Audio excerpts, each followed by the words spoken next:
Hello subscriber, today we are with a new technical information question and answer. Many people are thinking about what the operation carried out in a thermal stations means the main causes and the main difference between a thermal station and the local and other generation systems.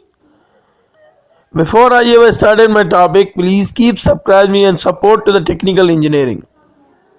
And also press the bell icon to get the more updated video like this.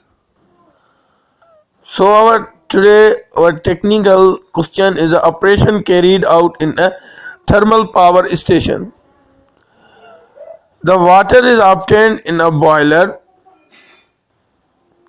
and the coil is burnt so that the steam is obtained. This steam is allowed to hit a turbine.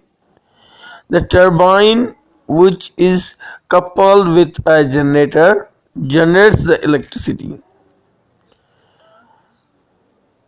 Means its a coil has been burnt out and then steam is generated and then will be moves the prime mover is in a steam or a turbine and then generator will be generate the electricity.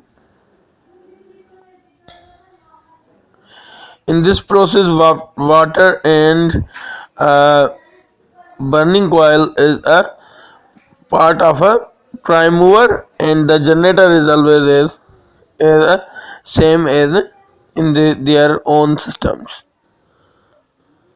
In this module, I have clearly explained about the how does operation carried out in the thermal stations.